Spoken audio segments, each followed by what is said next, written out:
Yes, Clarke, and he had a real chance. It was quite a long way wide with that, but that was a genuine chance. Best, and offside again. The flag's up, the linesman ignored, the referee waved him down. And Nicholson, number 6.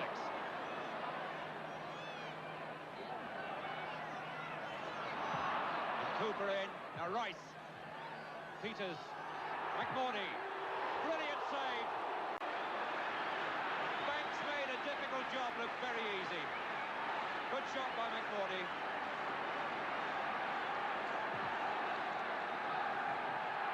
McMordy. Ireland beginning to get the taste. This is Clements. Dugan.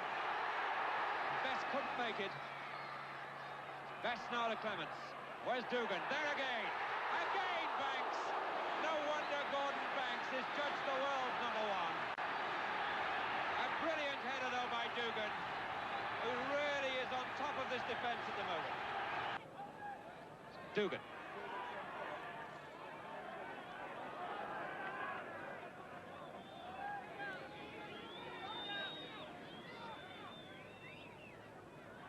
Banks being driven left. Was that a foul? The whistle hasn't gone. Best. And a foul given. Fascinating piece of football thinking by Best. And the referee, I feel, didn't actually see what happened. He seemed to have his back turned to the game.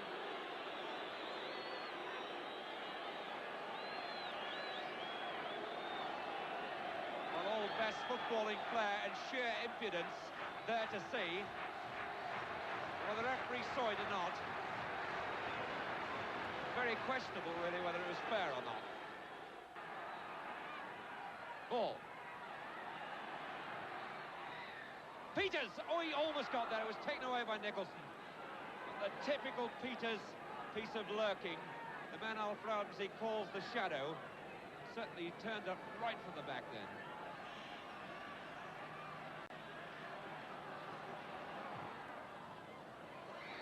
Left by Best. Dugan. Nicholson. Hamilton. Best. And Banks was beaten hopelessly then. Only the bar between England and losing a goal. Hamilton. Peters. Chance here for ball. Good goalkeeping. Look where Jennings was.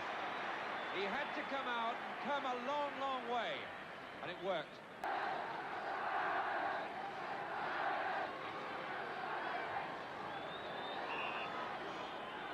Ball. And Madeley, and offside given. Madeley wasn't the player offside. Another player was clearly offside. That's Lee. Story. Cooper. We're through, and a Kane was in the way. Off. That's just wide from Peters. Saving tackle there by a Kane. A corner now, after that shot by Peters. Madeley's up. Well, this is Cooper. Madeley. Good goalkeeping. Good header by Madeley, but Jennings.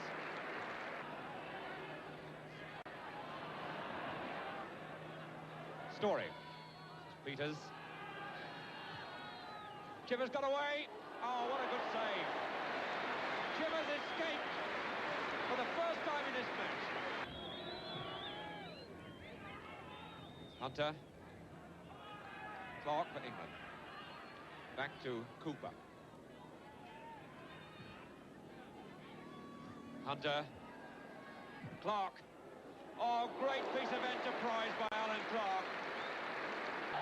Dugan in the familiar position. And it's thrown to him again. Nelson. Oh, Banks' reaction. No wonder Bobby Vaughan ruffled his hair then. Sammy Nelson can't believe it.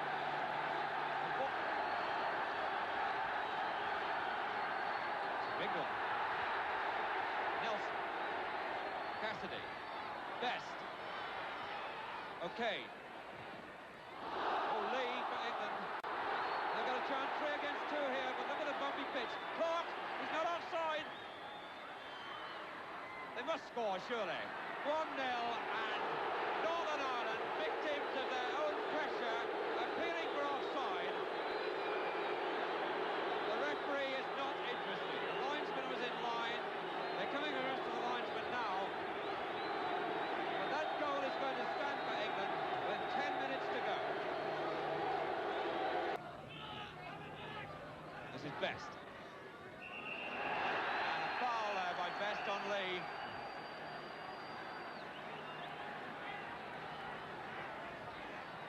A little bit of feeling between these two Manchester players, one from United, one from City. And Lee clearly has got a very strong opinion about that. Free kick then to Northern Ireland, and Best and these Northern Ireland players must feel very, very frustrated. Losing by 1 goal to 0.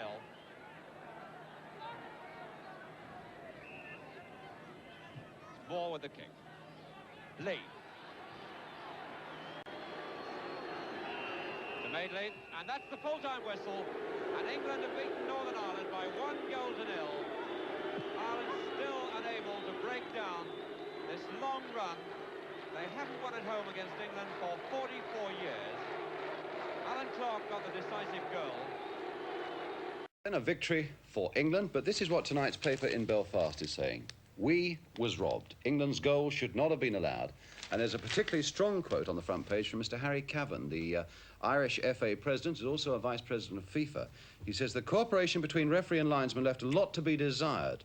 I think they were not up to international class. Sir Alframsey said he thought the better team won. He thought England had come under pressure only a couple of times in the match, and on that controversial handball incident, he said he didn't know there was any dispute about a handball. He thought the Irish players were appealing for offside, and he added, I might have agreed that Allan Clarke was offside. Sir Alf thought the better side had won, and he couldn't see anything wrong with that handball. Well, there's a possibility Sir Alf may be watching the Wales and Scotland match on one of those television sets inside the studio. I think that after watching it there, I didn't realise it was such a good game and that we played so well, but possibly we were talking about this in the bath after the game, and we thought that Gordon Banks unquestionably was their best player, although Pat Jennings played very, very well. Yeah, but better side won is what Sir Alf said. No, I wouldn't agree with that. I thought that on reflection, really, if you could say it, really, I thought we had about probably 55% of the play and 45%, and then beaten by a terrible goal. And looking at the VTR here in the studio here tonight, that George's best goal was a very good goal. The one that he clipped out of his hand. It's very frustrating because there was an awful lot of pressure on us, Brian, before the game. As you said, that we haven't won since 1927, and it's all been, you know, it's all come on top of us, and unfortunately, it's went against us to a bad goal. What about Sir Alf's quote, that the better team won? We've all seen the match. We've seen it twice, actually. What do you think of that? Well, I thought that Ireland were very unlucky. I thought it was a very good goal that Georgebest scored, and I thought that they had a couple of shots that Banks knocked one over the bar, one hit the crossbar, a header, and England only had one good shot from Allan Clarke. I don't think that either side deserved to win. I thought it was a draw would have been a fair result tonight. Yeah. Let's have a look at that goal now, but I want to know what you thought about that controversial goal. We've got Francis Lee was involved in it. We've already, Sir Alf has admitted there was some discretion about the offside, but now we can see the original incident. There's the kick. Now watch Francis Lee. He's facing that and he puts his hands up, you might say to protect his face, but I reckon he reacted quickly enough to know what he was doing. Bounced the ball on. Now we can judge the offside part. There's the ball played forward, but you can't tell where Allan Clarke was at the moment it was played, but you can see that now he's leading.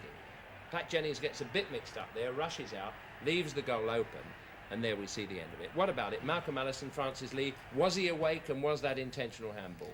No, it wasn't intentional handball. I think he was protecting his face as the fellow hit the ball. I think he went like this. I mean, if he didn't actually put his hands up, it would have hit him in the face. Of course it's an intentional handball. It must have been a foul, surely. Somebody was penalised for handball when they turned their back. Yeah. Do you remember? And Francis was facing and he went like that and blocked the ball. It's another one of those things, Jim, where it's the discretion of the referee. I think that when a player protects himself like that, especially from his face, you know, it's not an intentional hands.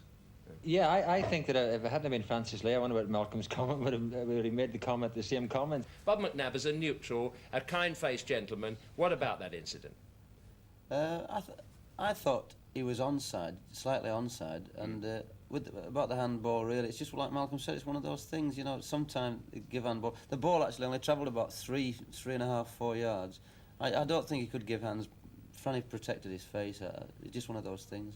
Well, if I'd have been a referee in that match, I think I would have given handball definitely, because France's reactions are quick, and I reckon he knew what he was doing. But it's a matter of opinion. Soccer thrives on argument. Let's go down to a bit more argument. The man of the match today, leaving aside Derek Dougan. Well, I thought that Alan Hunter played exceptionally well for Ireland. But if you want to say a man of the match, I've got to give it to Georgebest. He parted with the ball more than usual, Paddy, didn't he, in this match? Yeah, he didn't run as much with it today as he usually does. Probably if he had have run a bit more with it up front when Derek was left isolated in a lot of cases, he might have done a lot more damage.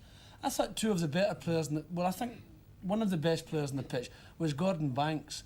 He made some fantastic saves, and how Alframsey can turn around and say that the better team won defeats me completely. I thought that Ireland pressurised Gordon Banks a lot, especially when he was kicking the ball out of his hands when the goal came that George scored, and they made him kick a lot of bad balls, Paddy, today, didn't they? But he's not a very good kicker of the ball at the best of times. Hold on, we've got a man on the spot there. Derek Dougan. Did Ireland deliberately make it difficult for Banks to kick? Well, it's funny you say that, really, because the Arsenal players were telling me, Pat Rice and Sammy Nelson, that he didn't kick the ball particularly well in the 2 matches in the semi-final. So we thought we'd try and stand in front of him, make him kick it with his left foot. And as you see, he screw-whiffed a lot of the balls, and they went to our players. And we did, actually. It was intentional. And this obviously is gamesmanship, and fortunately it may have come off on a few occasions, but we just couldn't get the ball in the back of the net from those bad kicks.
Scotland, and Bobby Moore leading out his English side.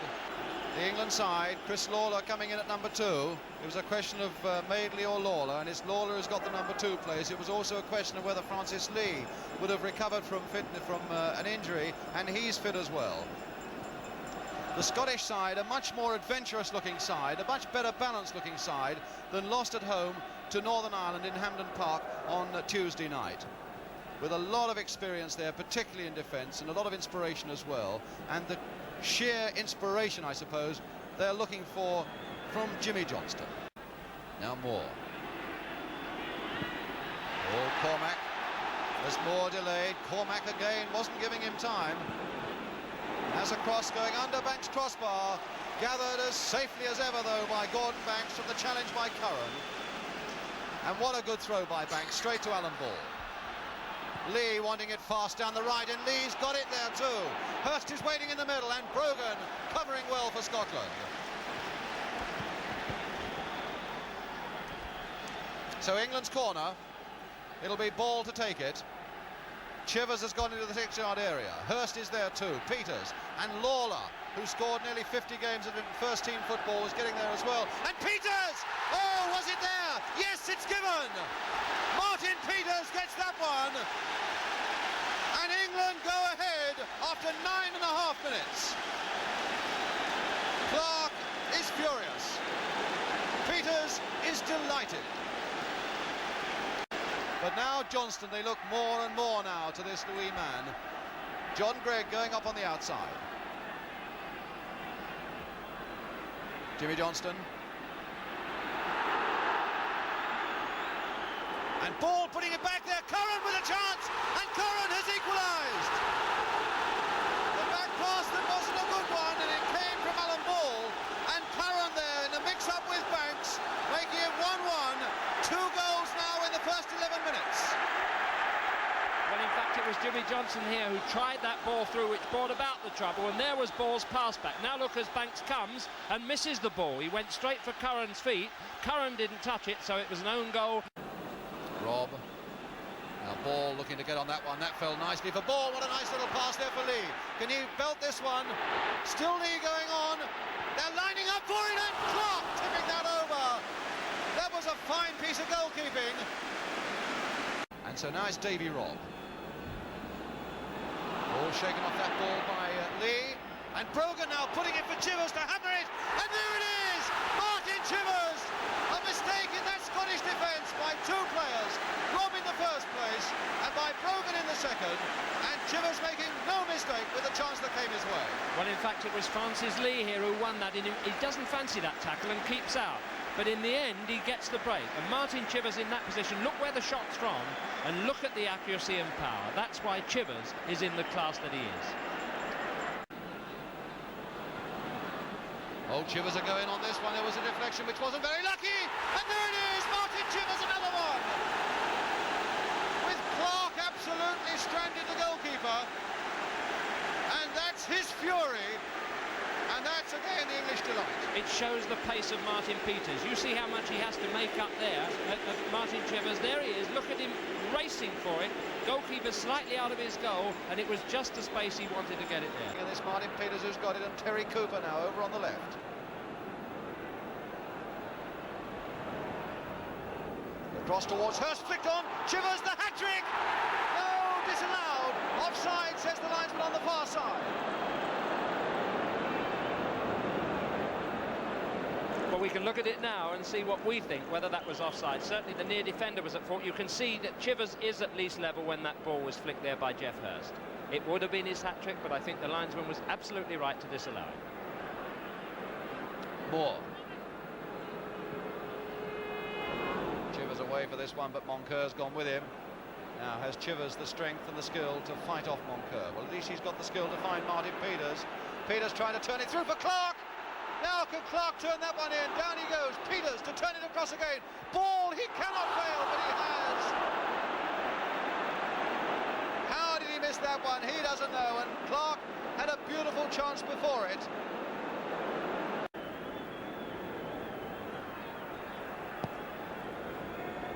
Chivers again going for it, beaten by Monroe in the air. Clarke now can turn it off for Peters to hammer it just wide. Oh, another fine English move, and Peters no more than 3 or 4 inches wide with a really glorious drive and a fine, subtle build-up.